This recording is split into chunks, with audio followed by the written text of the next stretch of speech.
Hey guys, I'm the Courtney Williams. Welcome back to my channel.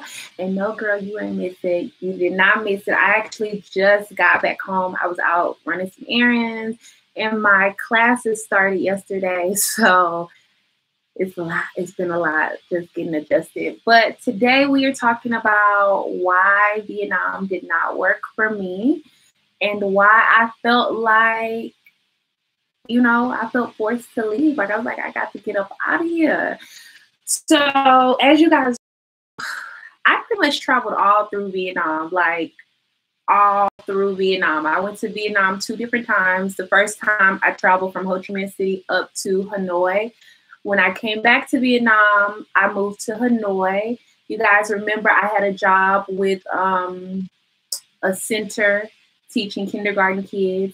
And I got fired from that job, and it was very, just like, you know, it was like race relations. Like, it was basically because I was Black, and like me and the management team were beefing because of the way that they were handling me being Black, you know. And it was kind of like, they were kind of complaining that, like, you know, the parents felt like I was an American because I was Black, but it's like, every time I get a review about my class, I'm like one of the best teachers. My kids love me. It just, all this kind of crazy, you know, like, it just didn't really make sense at all. Hey guys, welcome in.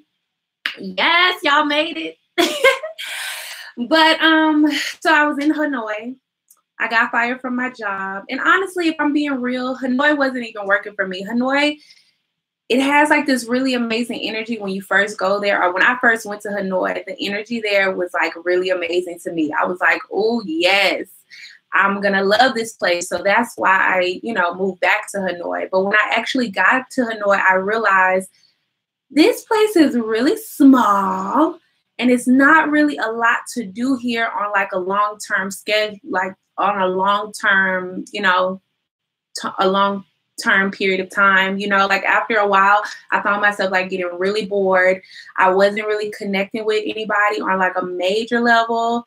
I connected with this one girl named Farah, which I still am in contact with, but she ended up leaving. And then I kind of was like, well, I don't know nobody here really, you know? And then like my job wasn't working out. The dating scene was trash. Like, I like really feel like I need to start doing some dating videos for you guys, because when I start telling y'all stories of some of the shit that went down in Vietnam, y'all gonna be like, girl, what the fuck? So after that, I literally went to Vietnam with the goal to make money. You know, like I went there specifically with a goal in mind. So when I got fired from my job in Hanoi, I wasn't ready to leave yet because I hadn't hit my goal. So I was like, okay, I went to Ho Chi Minh the first time I came here and I didn't really like it, but let me give it another chance. You know, like it might be different this time around and I might need a city vibe after just being in such a small of a town. So I went to Ho Chi Minh City, and Ho Chi Minh City, you know, like, I don't want to make it seem like I didn't have good moments in Vietnam or like I didn't meet good people. But in the end, it was just like I wasn't happy and I wasn't feeling fulfilled. And it just was like on all levels, nothing was lining up. And it just wasn't making sense for me to stay longer, you know, like in terms of the job. It was like, of course, like those race things, you know, people saying little slick shit, you know, really kind of like having to look the other cheek and just be like, okay, Lord, I understand these people are working through what it's like to see Black people, you know? So kind of having that build up and then feeling like I just wasn't happy within my job. Like I was working at a center the second time when I went to Ho Chi Minh. At first I was working with a kindergarten school. And they really kind of messed me over. Like I started as a substitute and then I was supposed to come on as a full-time teacher. And they basically was just trying to use me. They was basically trying to use me and they never brought me on as a teacher. So I was feeling like really drained and I ended up getting like a center job, but it was not the grade level that I like to teach. Like I like to teach kindergarten because it's like my personality, you know, like we're going to play, we're going to learn, and we're going to have a good time. Like we're going to dance, we're going to sing and, you know, do our thing. But I ended up teaching like older kids, and it was really draining for me because that's like not the grade level that I like to teach whatsoever. It's definitely a little bit more challenging, you know, like you have way more behavior issues and stuff like that sometimes. So I was just like, oh, okay, you know, it started to feel like, you know, when you're in America and you work in like a little 9-to-5 job that you're not passionate about, and it starts to feel like very draining. That's what my work situation was starting to feel like.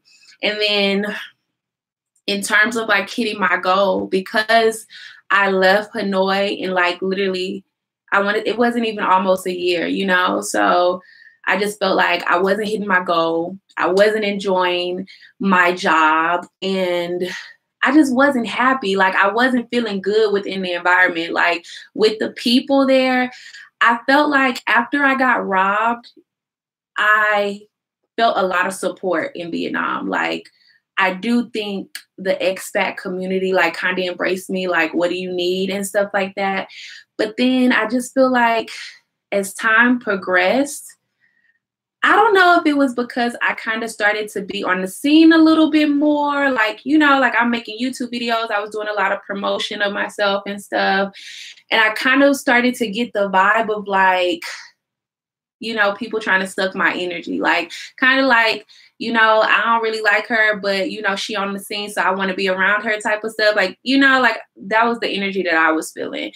And I just felt like it was just a lot of fake ass energy. I was like, I'm tired of this, and I'm not for like this fake shit, you know, like I don't feel like because we are all expats in this particular place that I gotta entertain you, you know. And it did get to a point where with some people with like just really toxic energy, I just pulled away from them. And I would be like, you know, like a few people, I let them know like straight up, like, I don't want to hang with you. Like your energy sucks and I don't want to be around you. And I think that too, because sometimes people can't handle the truth, you know, so that too was kind of like a little bit of a snowball effect. And I think I also was getting really tired of like the Vietnamese way. If you're not familiar with that, the Vietnamese way is kind of like anything that really isn't like common sense or isn't like normally socially acceptable, but they will do it anyways and be like, it's just the Vietnamese way. Don't worry. So for instance, like I went shopping one time at like the Russian market in District 1, and we're in this like, you know, in this little store buying stuff, and the lady was talking about me, and I knew she was talking about me because it's like, I know a little bit of Vietnamese, you know, I can make out a couple of things. And she was talking about me, and I'm like, I'm in your store. I'm trying to, you know, buy something from you and support you, and you talking shit about me. And she spoke English and she understood what I said. And she was like, oh no, it's just a Vietnamese way. So I was having a buildup. I was having a real major buildup of that. And I just felt like on all levels, it just wasn't working for me. Like even on the dating scene, in Ho Chi Minh, Hanoi, them niggas was trash. Okay, they was trash. They was trash. Trash. Trash. Just trash. Okay, just trash. Just trash. So I just was like, this is not working for me. And I just remember being like so depressed, y'all. It got to a point where I pulled completely away from the expat group. And if I'm being honest, I don't think I'm going to connect ever again like that to the expat group. Like I feel like it got to a point where I was really connected, and I was kind of looked at as like one of the people who put on events and stuff in Ho Chi Minh. And it just, I don't know. It just, I think maybe too, because I am outgoing, but I'm also like an introvert, y'all. Like I'm like, if you meet me, I am how I am on this channel, but at the same time, like I'm very sensitive. Like I'm very much like an emotional person and sensitive, and I can't really take a lot of people in one time. Like I get overwhelmed and I just be like, you know. So it just was all too much for me. Like I just was feeling so much toxic energy from so many different areas. And then I was just like, I had a moment with myself and I was like, you know, like I'm not working in my passion right now because the point of me coming here was to make money. And I'm not really hitting my goals with that because I've been moving around trying to, you know, find the right job and leaving Hanoi and all of that, you know, stuff. And I'm not really feeling happy on a social level because I don't feel like the relationships that I'm building are authentic, you know, and I feel like people are trying to suck my energy and people just aren't being genuine, or either they're just coming at me with like toxic energy. Because if we're being real, y'all, Vietnam is a different type of place. Even for like the expats who live there, a lot of times, sometimes they weird. They really weird sometimes. I'm not saying all of them, but a good chunk of them are weird, you know, like it's just like, you know, you realize people are trying to like reinvent themselves. Like they're not being who they normally are. It's like they feel like, I'm not in America or wherever they came from. I'm in this new place and let me try to be something else. But in the end of the day, it's like who you are is always going to shine through. And I'm a very observant person. So sometimes it would be like something simple, like somebody telling me that, you know, they doing cocaine or something, or they binging on different types of drugs and stuff. And I just kept feeling like I'm not aligned with y'all. Like, we not on the same level. Y'all are doing things that I don't want to be a part. And I feel like even with some people, I just felt like, you know, they were putting me in situations that were a bit dangerous without me knowing. And I just kind of was like, I don't know, y'all. It's like if it's a fight or flight, I'm a flight you type of person. It's like you really got to push me in a corner for me to go off or for me to fight. And it's like, once I get to that point, I black the fuck out, you know? But before that, I just be paying attention to stuff, you know? Because I don't want to be in no situation that is not going to be beneficial to me or is going to put me in danger, you know? So I just was like, I don't like these people. And I don't like this school. I'm not working in my dream. And I'm tired of this place. Like, this Vietnamese way shit is really getting on my nerves. Like, it's really reaching my limit, you know? And the crazy thing is, like, I feel like I was really holding on to Vietnam because I had a goal. Like, Vietnam is the longest country that I've lived in. Like, I was there for almost 2 years.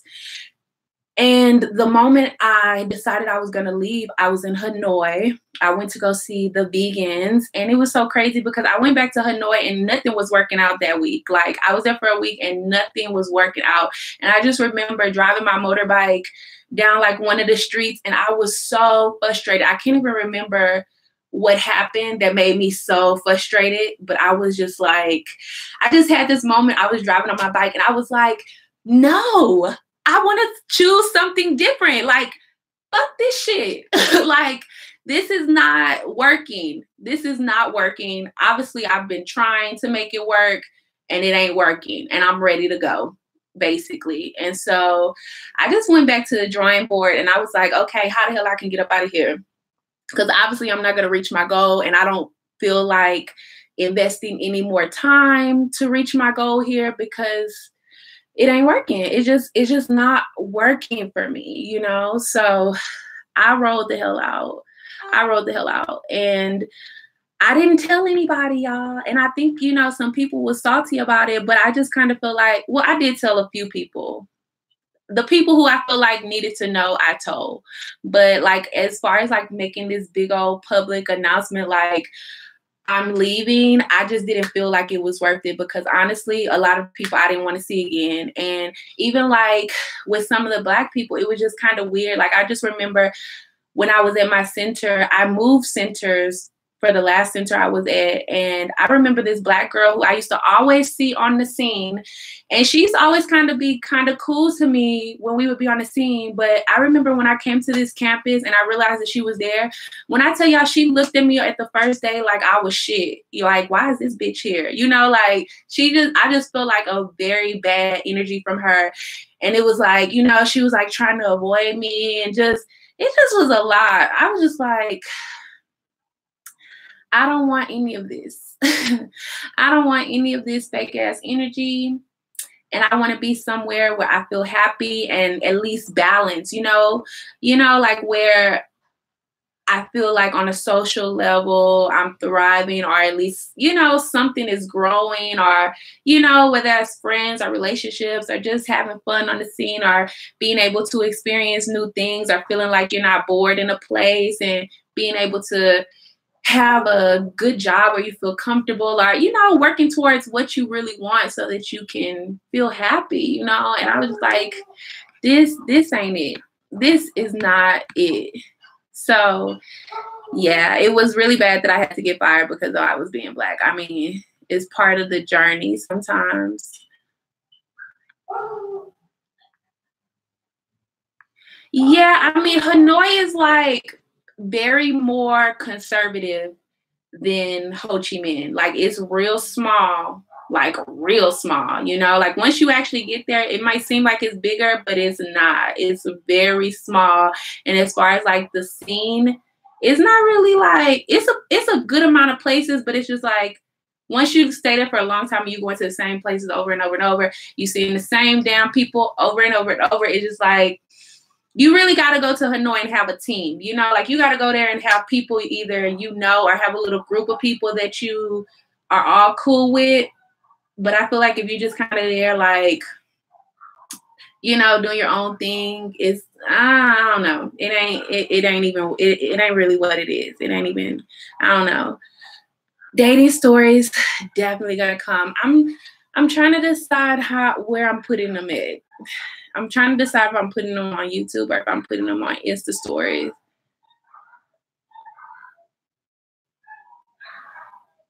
You had one person that was in Chiang Mai, but she kept trying to talk to you. I don't understand, Mister. Tell me again. Girl, the Vietnamese way is like, I don't know. It's like being in Asia is very different. Asian people do things a lot differently than Americans. It's just simply a cultural difference. And I just got fed up. I was like, oh, normally I didn't have this problem, but also too, I have to take in consideration that I hadn't been home in so long, like I hadn't been home in like 3 years, like not even to visit. So yeah, if y'all could just imagine like all of the Asian things that I was experiencing and not having no break, like no break at all. And that's probably what played more into me having that breakdown, where I was just like, nope, universe, we need something different. This ain't it. And I think too, I was having a lot of breakdown in my relationships, like, remember I was telling you guys, like, Vietnam was very much a relationship building moment for me. Like, I really was, I don't know, it was a lot going on relationship levels, like how I was developing friends and stuff. And even now, I was talking to somebody before I left, and you guys remember the story that I was telling you guys about Kelvin and like, Zena going to Malaysia and stuff. Do y'all know that somebody, I don't even know who, went back to her and tried to make it seem like I was talking shit about her? And I'm like, anything that I say about somebody, I could say to their face. So don't be trying, it's like that little catty shit, And I just feel like I got to a point where I'm like, I'm feeling drained and feeling discombobulated about shit that is not important. Like, I didn't come to live abroad to be in this messy stuff or to, be feeling this way. Like, this is so far from what my purpose is here, and I'm off track and I need to separate from y'all. And that's what I did. I like separated from the group. I was like, I don't want to be a part of the group no more. Like, it ain't working for me. It ain't working for me whatsoever.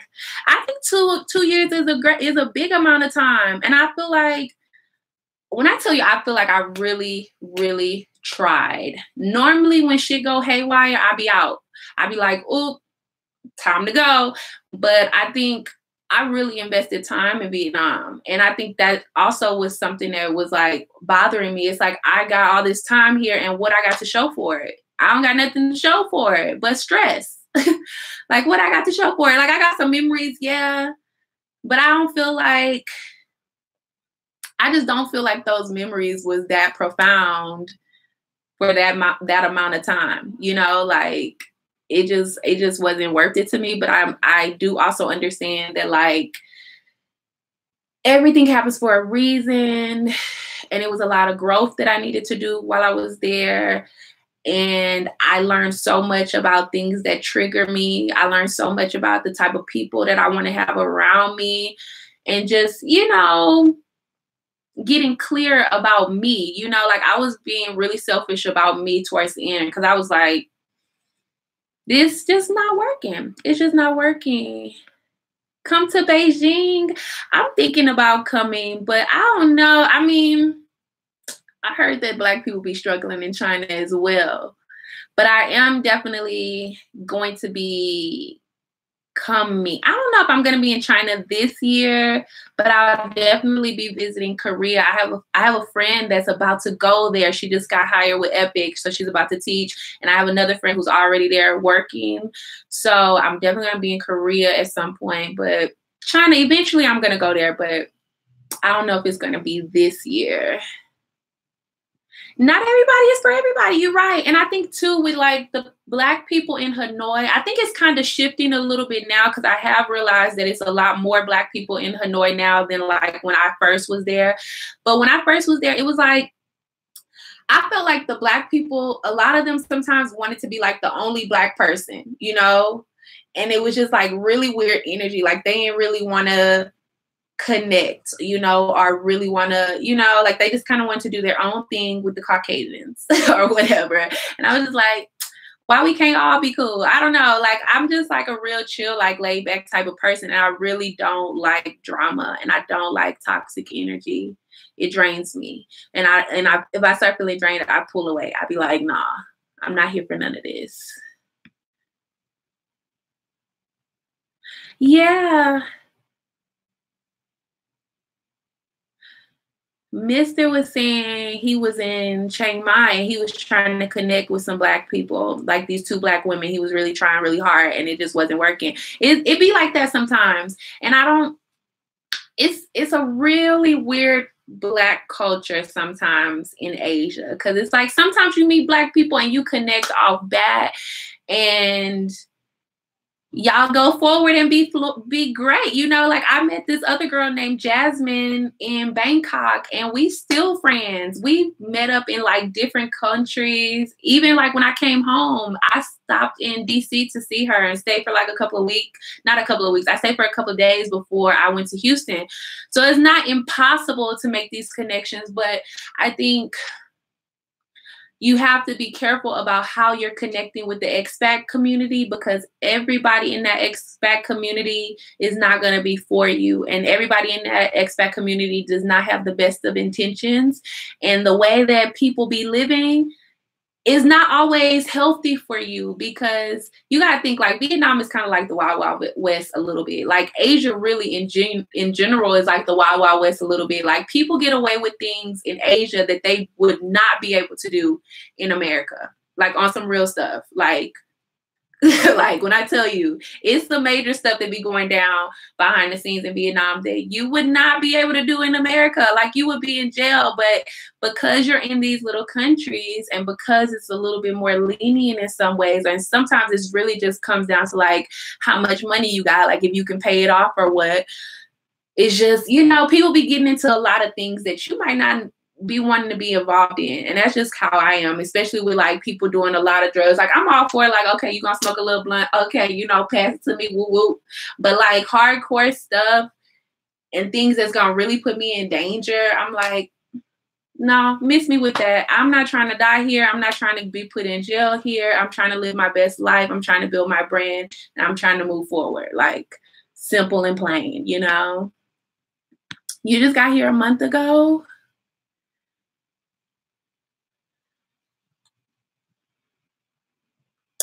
What part are you in? I don't want to mispronounce your name, KWAKHO. You said you got there a month ago. Yeah, I feel like I'm not going to say that I wouldn't go back to Vietnam. I just need a big ass break. I realized when I left Vietnam, I was like, I need a big ass break away from Asia. And if I do go back there, I'm not posting in any group to say that I made it back. Like, I'm not going to be giving nobody an announcement.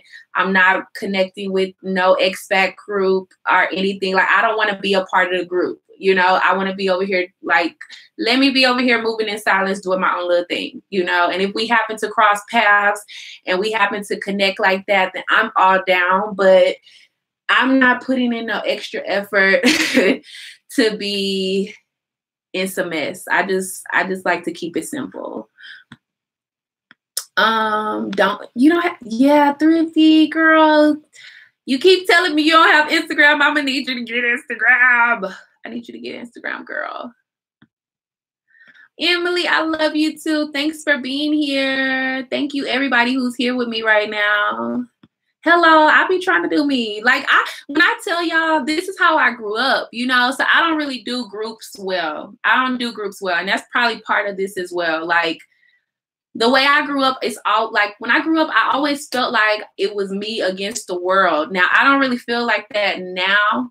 I do kind of feel like I got to hold myself down if nobody else will, but I don't feel like I'm at war with, you know, with everybody else anymore. But I do feel like I can be a loner, you know, like, I'm okay with it just being me. I don't have to have nobody around me, you know, like, I'm very comfortable with being by myself and taking time to be alone. Like, I'm not like I got to have some people around me. Like, no, I would rather be in peace. I would rather be in peace. No, everybody wasn't the same age group, Brittany. It was a big amount of different ages, you know, like, it was older people. It was people there with kids. If you guys remember, Angie hopped on my channel, I think. Maybe I haven't put that video up yet. We did an interview, but it's coming. If it ain't, I don't think it's out yet. Maybe she's been on my Instagram, but Angie, she was traveling with like 2 kids. She was a little bit older. I want to say she was like in her 30s, but it was a big group of people, you know, and it was very diverse, like younger people, like I want to say between like 25 and then up, you know, and then it was a lot of families, especially in Ho Chi Minh. It was a lot more families. Like Hanoi, it's a lot more like single people and couples and, you know, people trying to just have a good time. But Hanoi also has like this beer culture. So it's like, I don't want to go out every week and drink beer at the same bar. Like, that ain't fun to me. I don't even like drinking beer like that.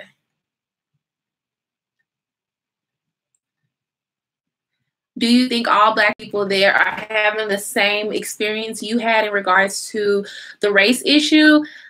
I'm not going to say everybody, because I do believe everybody's experience is different. But my story is not the only one that I've heard. You know, if you guys have heard of this other channel, I think her name is Afro, To and Fro or something. I can't remember her channel name, but basically she moved to Hanoi and she had a video she posted, and she was kind of like having a breakdown because her teacher, I think it was her teacher's aide, told her students before she came that she was a bear or a monkey, or I don't know, something that was like racially charged. And it's like, the teacher's aide was from the States. So why would you think that's appropriate to say? You know, it's like stuff like that. It's like even being in the office sometimes and hearing like my Caucasian, you know, in my Caucasian, what would I call these people? My coworkers, you know, say little jokes and things and think it's funny. And it's like, that shit ain't funny. Why are you saying that? You know, and it was like kind of uncomfortable, like being like the only Black person for a while. Like at one center I was at, I was the only Black person there. So I'm just like, I really was minding my business. And then when I went to the second center, I was like one of 4 Black people. But like, it was like an older lady. She was minding her business. She didn't talk to nobody. It was the little black chick who was like, really like, bitch, why is you here? And then it was another guy, but I was really over it. I was like, I'm finna roll out. I'm finna roll out so y'all can keep all of this. TR, I'm in Colombia right now. I'm in Medellin.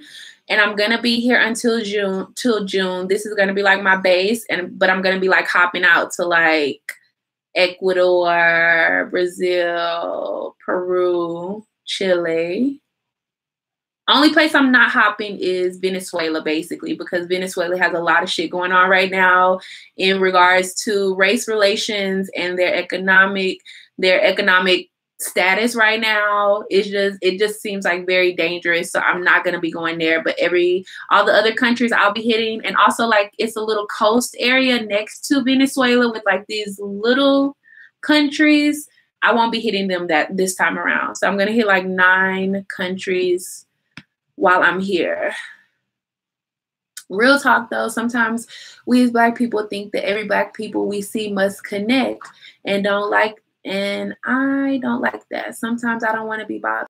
I mean, Kiwi, I do feel like if I see another Black person, I feel like at least we should speak, you know, or at least there should be some type of acknowledgement, because there is not that many of us, you know, like the community of Black people is very small. And I do feel like on some level there should be some growth there and some building there. But at the same time, when it comes to like feeling like you must bring these people into your space and into your energetic circle, I don't think that that's necessary. And I think maybe I was thinking that, you know, like maybe to a certain extent I felt that way because I was really, really connected to this group, like really connected, like, you know, like I was very much in cahoots with like some of the top people. And I'm saying like top people, not like they're better than anybody, but just like either they have been in Vietnam for a long time, or they were like, you know, some of the people planning major events before it was even a Facebook group. So like connecting with like some of the older people and really feeling like, okay, let me help build this, you know, feeling like a little obligation to like, okay, how can I help this group grow? But then realizing like, this is too much energetically for me. Like energetically, this ain't working. And I don't want to, it's like, it's interesting too, because it's like, I want to grow my brand, but I'm not really interested in being popular, because I feel like with popularity comes a lot of negativity sometimes. Like sometimes people look at you like that, like you got it all, or people look at you like you think you this when it's not even that, or, you know, and I just kind of felt like I got a taste of that energy and I ain't like it. I ain't like it. Like, don't be looking at like putting a bullseye on my back and you don't even know me, you know, like just because you see me do a video or something, or just because you see me post in this group frequently, you know, like I just was feeling away. Yeah, Thailand is a cool I think Thailand is amazing. Like Thailand is my favorite country in Southeast Asia, aside from Malaysia. Malaysia and Thailand are my favorite 2 places. But I think Thailand does tourism so well because maybe just because they've been in the game a lot longer than some of these other countries who are trying to, you know, do more things on a tourism level. But I think Thailand has a nice balance, like where you get the authentic Thai, but you also have some comforts that, you know, Americans need, or, you know, that you would miss if you haven't been there, you know, or if you haven't been home for a while, you know.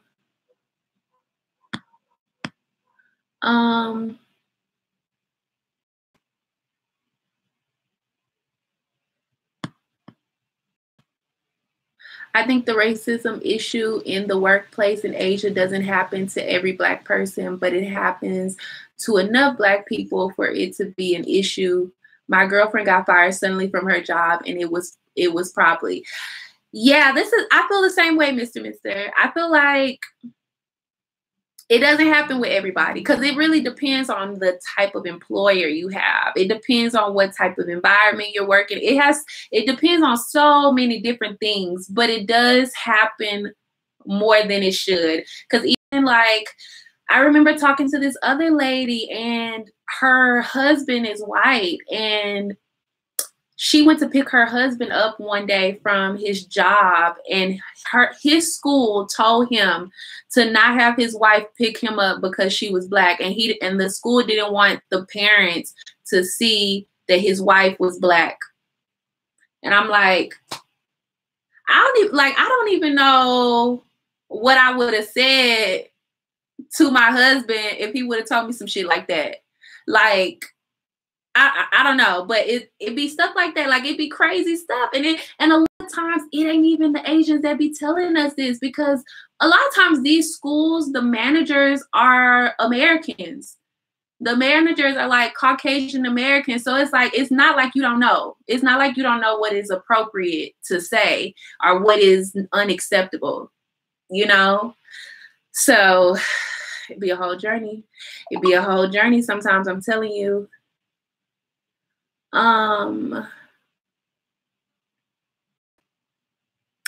Yeah, she said, Dipti says she have to have a lot of alone time. Lots of people don't understand that. And I think so too. I think some people don't want to be alone. They feel like they have to have people around them. Some people don't even know how to be alone, you know? I don't know, but I'm definitely like, I know people was feeling away, because when I tell y'all, I just excused myself. I didn't make no announcements.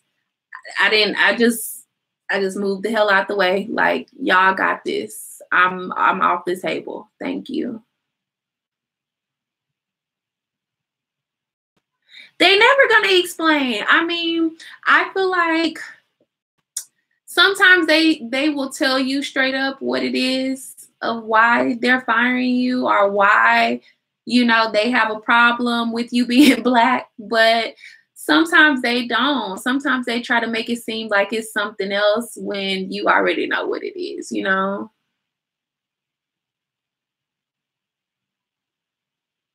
ReadySet Fro, that's her name, ReadySet Fro. She did a video about her experience. I want to say that she's still in Hanoi, if I'm not mistaken. I was trying to connect with her, but I think by the time that I found out about her, I was so drained that I didn't have no energy for nobody. Like, if you guys, I don't know if y'all remember, but like right when I was in Vietnam, I was kind of like, you know, message me if you come to my city. And I literally was connecting with so many people, and it was just so many different energies. And even like some of my subscribers sometimes, like, it was this one girl that I met and I like invited to my house, and she was weird as hell. And I was like, I just had to say a prayer like, Lord, please keep the weirdos away from me. Like, you know, I can't do this. Like, Jesus, come on.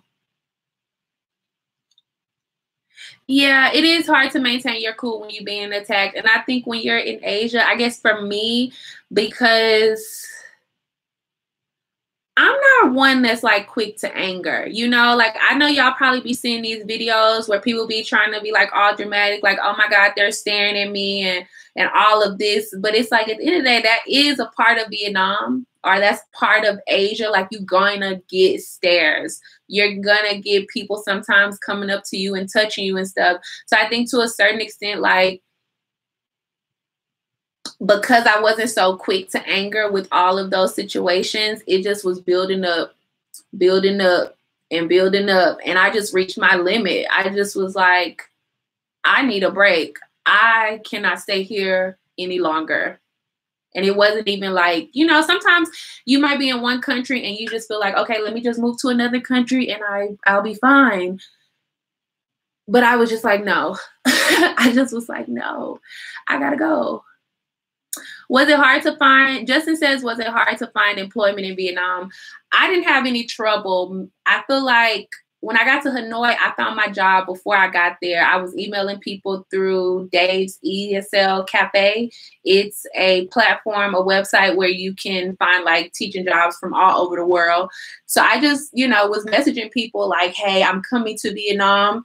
and I'm interested in working with you. I will let you know when I get there. And then when I arrived to Hanoi, I just sent them a message like, okay, I'm here and I'm ready to go through the interview process or whatever the next step is. And I found a job like before I arrived. And then when I got to Ho Chi Minh City, it was a little bit more harder just because I think I came a little bit out of whack with what the hiring schedule or just the, you know, the terms are, like the normal school season and stuff like that. But I did find, I want to say I had like 3 different jobs while I was there. Like I worked with this little public school for a little bit, but I quit because they was playing games with my check. Like, how y'all gonna play games with my check on the first check? Like, where the rest of my money? And I just was like, girl, I picked up that check and it was like way off. And she was trying to give me all of these excuses about why my money wasn't what it was supposed to be. And eventually they ended up giving me the money that it, you know, the difference, you know. And I just was like, I'm not working with you guys anymore. Like, if you can't get my pay right and it's the first check, like I'm not going to be going through this with you each week. So I worked with them, and then I worked with the kindergarten school.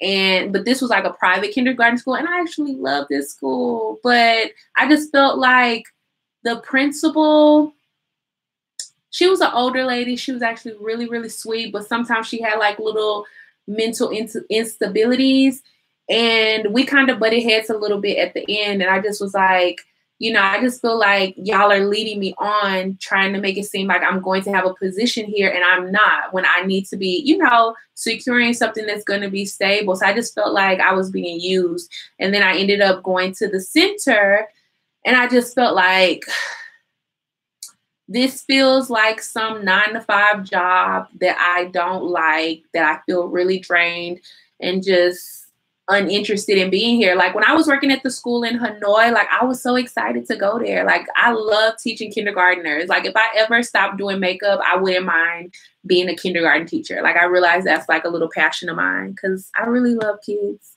Oh hell no. This guy is silly. I can't.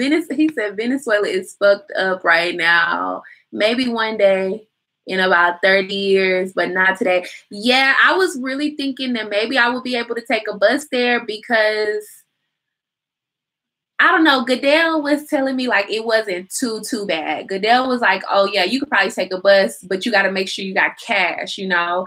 But then when I was talking to one of my other subscribers who's actually been in South America before, he was kind of like, Venezuela is like real bad right now. And sometimes, you know, you get like, what do he call it? Like you have to pay to cross certain places, you know, or he just was like, it's not safe, basically. It ain't safe. So I'm definitely not going there.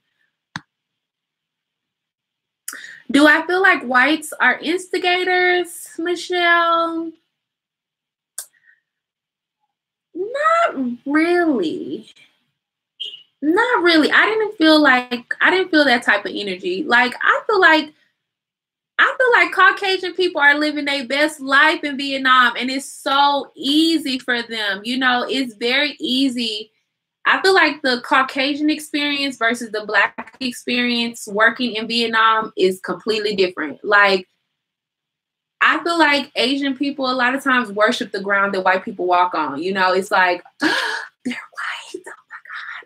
Like, they have this and that and this power and this money and all this. Like, they have so many misconceptions about what they think certain colors of people represent or mean. And sometimes it's not even that, you know? So I think it's really easy for white people, but I don't think that they're instigators. Like, I feel like they just be minding their business, stacking their money, you know? Like, a lot of my Caucasian friends who were there, like, they have been in Vietnam multiple times. Like, it wasn't like, oh, this is their first time around. It was like, nah, every year we come work here 1 year and then we roll out and then we come back another year. Like, when I tell you, to me, it seems like their process was really, really smooth.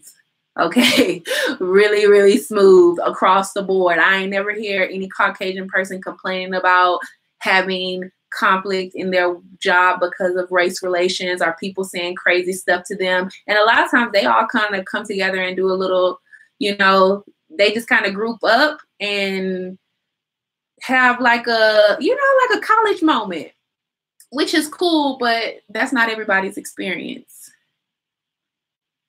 They do be blaming the parents. Mr. said, yeah, they blame the parents 9 times out of 10. In my experience, every once in a while it's because one particular staff member is racist.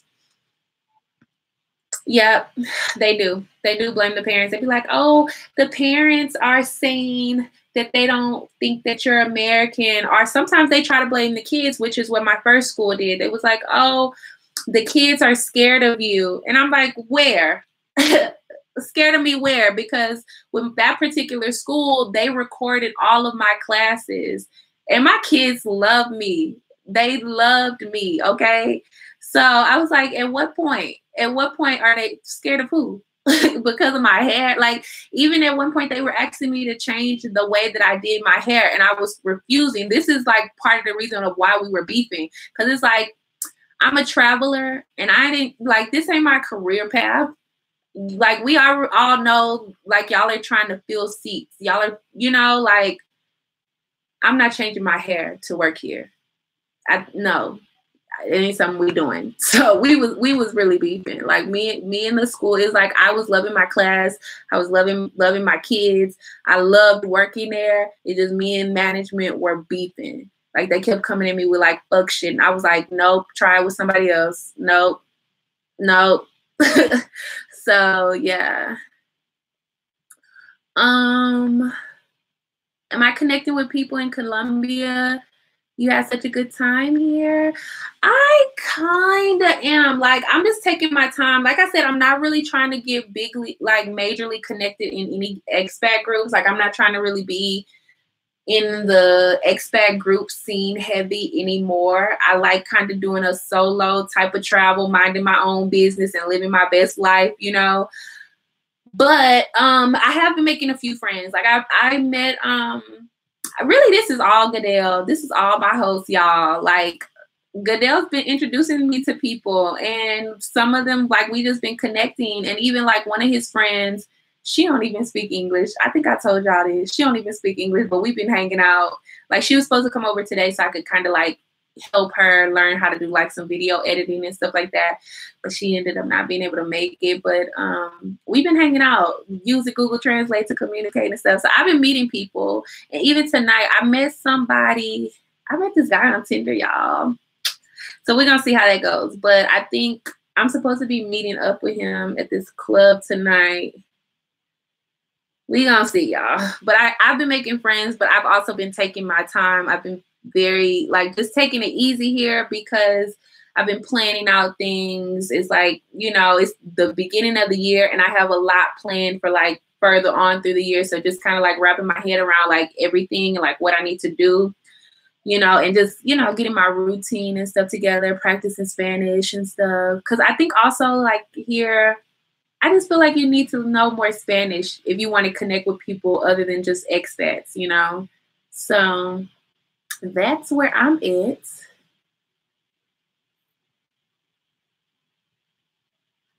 Yeah, I was definitely over it. I was definitely over Asia. Now, don't get me wrong, like parts of Asia like Bali, I love Bali. Thailand, love.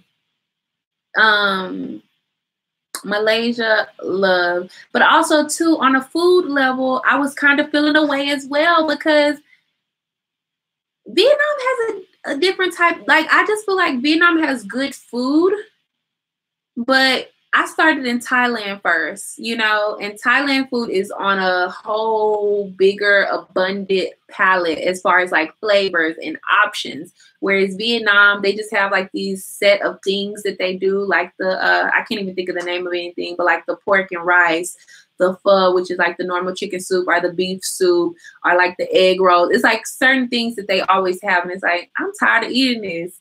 I'm tired of eating this. I'm tired of seeing these fake ass people, and I'm tired of going to this fake ass job. Like, I need to get up out of here. I need to get up out of here. While I was in Thailand, was always the Black women with me that got the stares and attention. They didn't give a damn about my Black ass. It felt like they thought all of them were Beyonce. They probably did. I mean, I don't think they really see that many Black women that much. And I think particularly with Vietnam, I think they're used to seeing like Black men sometimes just, you know, with the war and stuff like that, even though it was so long ago, but still, you know, Black men been traveling, even if it's just like African men, you know, like they've been traveling. But I think the Black travel sphere is growing and people are seeing people that they've never seen, and just, you know, the way Black people, the way that Black women are, like none of us are really the same. We all got our own type of magic and swag. So they do be, you know, very fascinated with it. And I do be feeling like they think we Beyonce. One thing we have to understand is that in Asia, they think American means white. They do. They do. They do. They do. If they see a Black person, they automatically think you're from Africa. All my students thought I was from Africa. And I'm like, I've never even been to Africa yet, though. Or like sometimes they'll even come up to me and be like, teacher, why are you Black? Or they touch me and do like little crazy stuff. And I'm like, like I have to explain to them about the crayon box and why nobody looks the same. Everybody has different colors and things, like the best way that I could without going left, you know. They don't really know about African Americans, but I don't think that we can really expect them to, because a lot of Asian countries were colonized at different points. And I just feel like the white perception is strong throughout the world. And I still get like very mind blown when I think about it. I just be like, how the hell did y'all trick everybody in the world to thinking y'all superior? Like how did this shit happen? Like how? So I don't know, but a lot of people think that. Like a lot of people in a lot of different countries feel like you're American, you got to be white. And if you're Black, it's like automatically you're African, which is nothing against African, because obviously that's where we're ultimately from. But it's like still, I ain't never been there, you know. But even too, I must say, sometimes they treat African people really bad, you know, like sometimes they be doing shady stuff to like African people, you know. So it's a lot of different sides to this spoon, okay? It's a lot of different sides to this. The discrimination in the workplace, I related to going to an Italian restaurant, but only Mexicans work there. And you're like, hey, I came here for Italian. I don't know if that makes sense. It does make sense. It is like that. It is like that sometimes. My friend was in Asia, and a toddler saw him in the train and called him chocolate and bit him. Girl. Mom was mortified and just kept apologizing. So there are a lot of places that have still never seen us.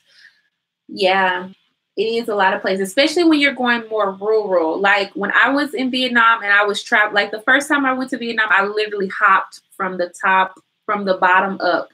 And when I started hitting places like Mune and Phang Nga is like where they have like all of these amazing like caves that are on water, so you take a lot of boats to like go through and travel in them, girl. But when I was trying to get on the boat, the girls was trying to grab my booty and stuff. Like it just was a whole moment. I was like, girl, but they were very, very, very intrigued, like very, very intrigued.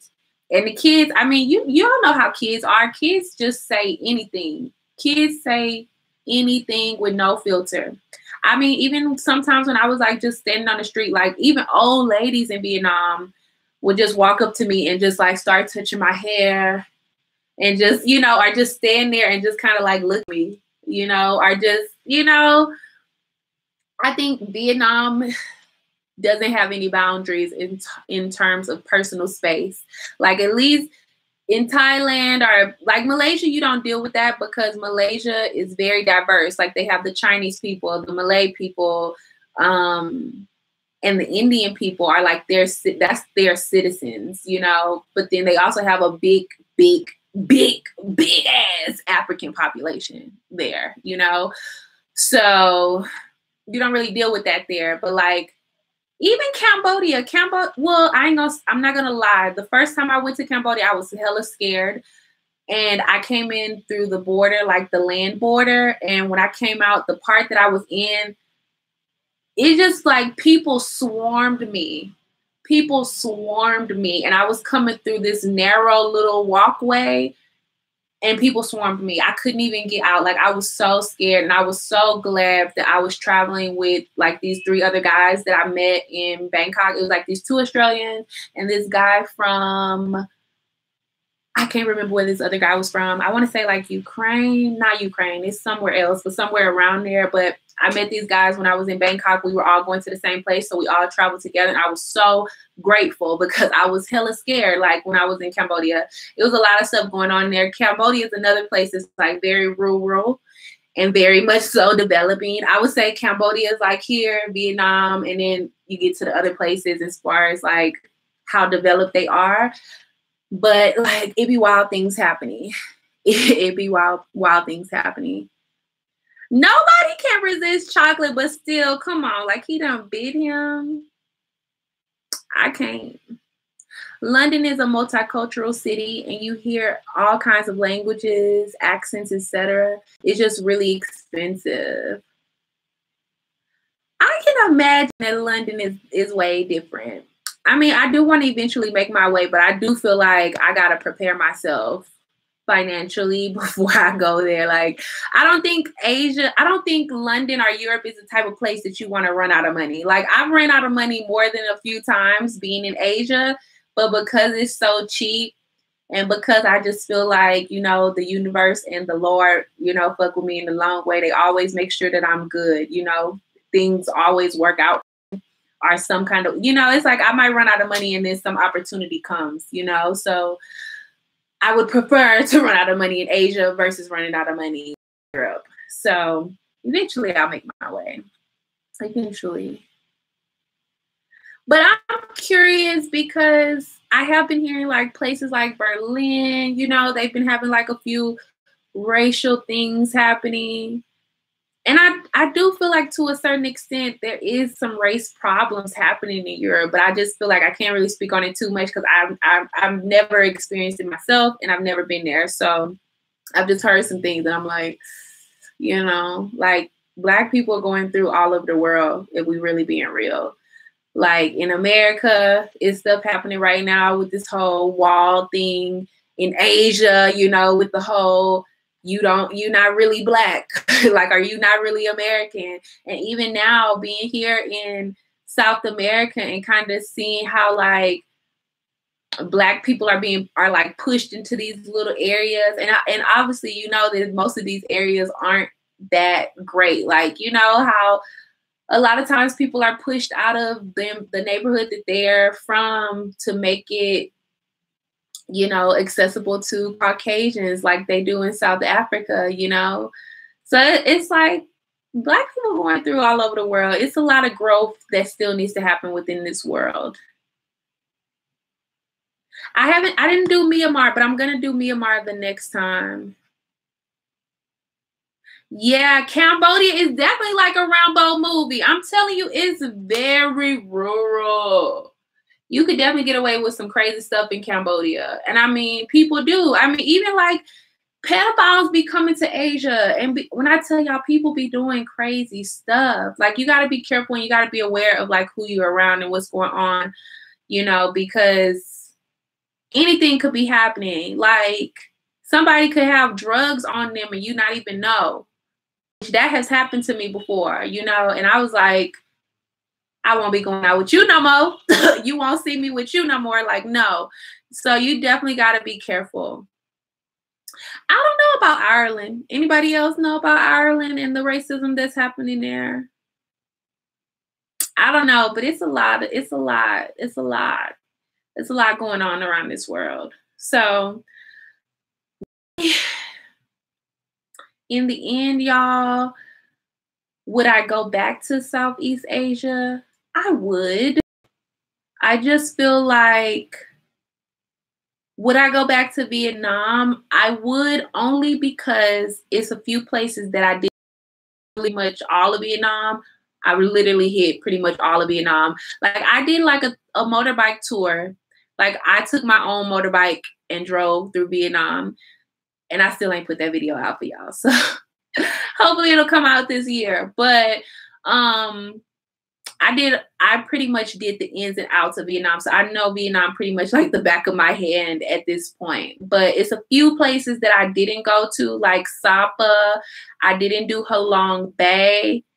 And it's a place kind of like on the border of like China and Vietnam, where they have this really big waterfall. It's like one, and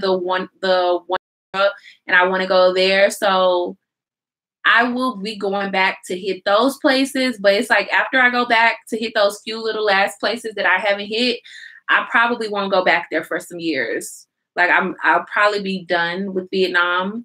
But as far as like the other countries, like I always go back to Thailand. Thailand is my favorite. I love KL. KL gives me a lot of like Black energy with Asian energy, which is really nice. Plus the Malaysia is amazing. When I tell you it's, you know, and if you're like on a health kick, you know, the food there is very fresh. Even the environment is just, Bali has like a nice energy about itself, but the only thing, sometimes their internet is trash.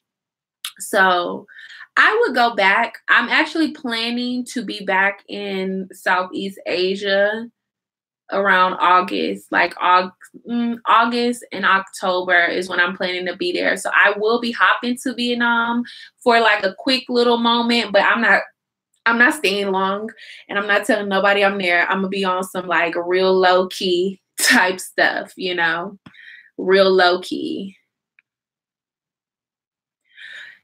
A couple of women were telling me they would like to try cocaine while they're out there. I couldn't believe my ears. See, I'm telling you, be crazy stuff. I'm telling you, people just, you got to go to these Asian countries with your eyes open. Do not go there being naive. You got to be really aware, because anybody can remake themselves. People can pretend to be whoever they want, because it's like no real verification. I mean, it ain't no real, like, it ain't like you can really do a background check on somebody, or you know somebody who know this person who could be like, nah, you need to stay away from them. Like, you don't really have those same type of precautions that you would have in America. Like, people be doing wild stuff, like wild stuff, okay? Like, I even remember one time, like, somebody talking about they had went on like a 3-day drug binge. And I'm like, why are you telling me this? Like, I don't find that cute. I don't find that funny. Like, I'm not interested in being around that type of energy. If you're doing anything other than smoking weed, I ain't here for it. Like, I mean, I'm not judging anybody, but I don't want it around me. I don't want, like, I'm also a very big believer of like, you are who you are around. The birds that you flock around, that's who you are. And it'll quickly fall off on you. It will quickly fall off on you. London and Ireland would probably be really dope. I really want to go to, what is this place called? Oktoberfest, but I think that's in Germany. I've really been wanting to go to I can't wait till I start like hitting like other parts like Africa and Europe and stuff, especially Africa. Like, I'm so excited for my African moment. I can't wait. So you guys, do y'all have any more questions? I'm probably gonna hop off soon because I do need to, like, you know, put a little face on and get my life ready before, you know, it gets too late. Honestly, I haven't even went to a lot of clubs since I've been here. This is only the second time that I will be going out. I've been really chill, y'all. When I tell y'all I've been really like in my computer trying to get things together, I'm like, look, this is the year I figure this shit out. This is the year shit gets figured out, okay? And I'm just consistent with it.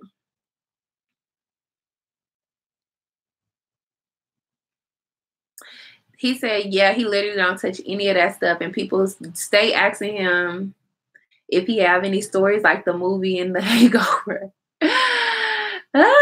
See, I be trying to stay away from all of that. Like, when I tell y'all I'm scary, it's like,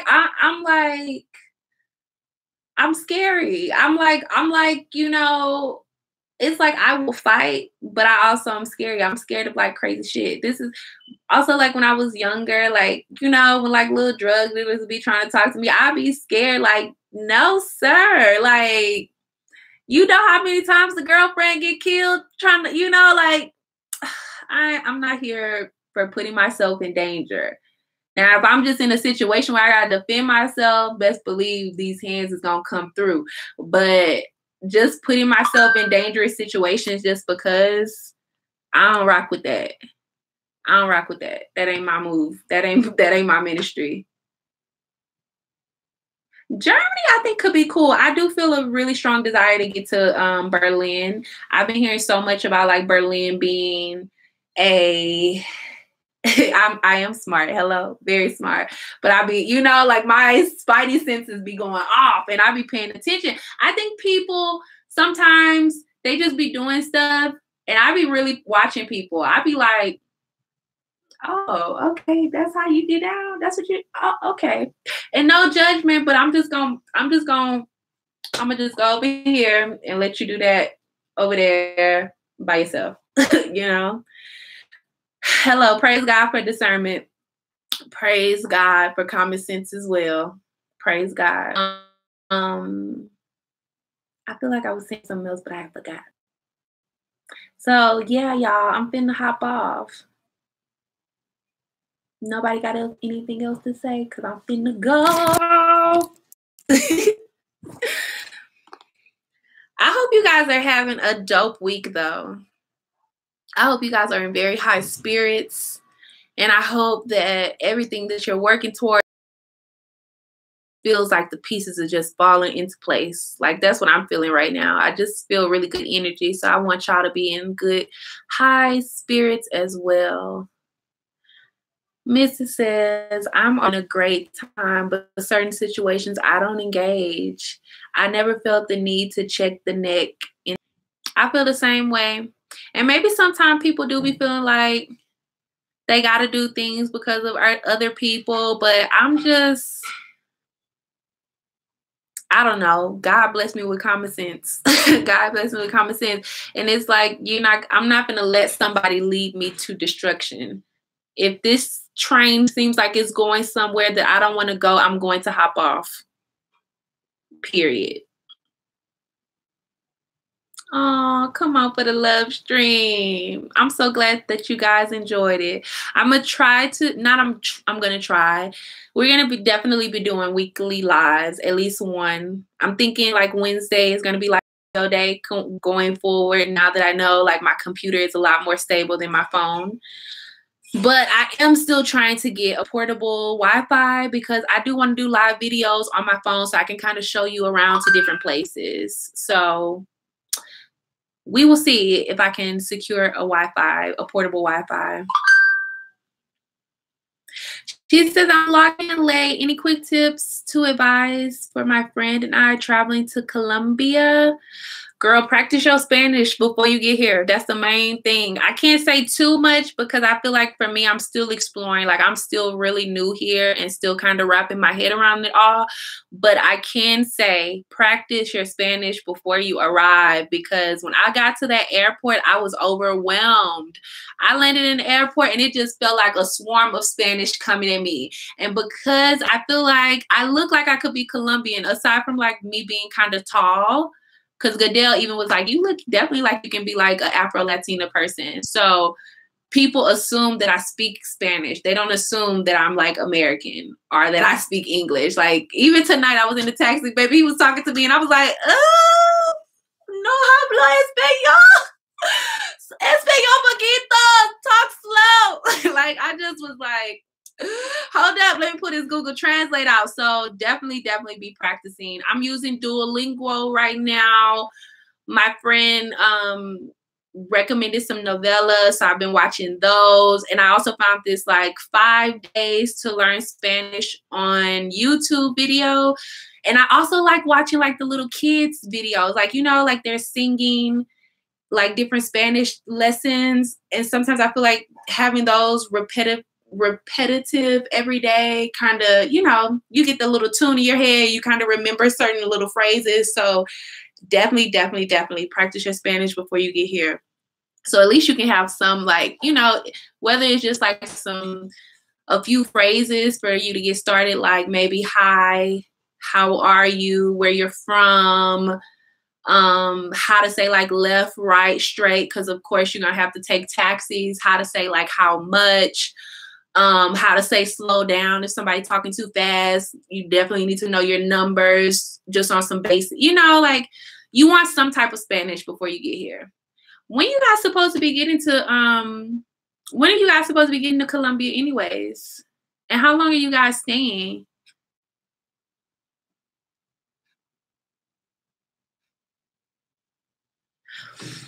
I like editing videos though. I mean, I think I'm going to be getting into more lives. I think I'm going to be getting into more. I think I have to find some balance if I'm going to be being consistent with you guys, because for the type of videos that I do, when I do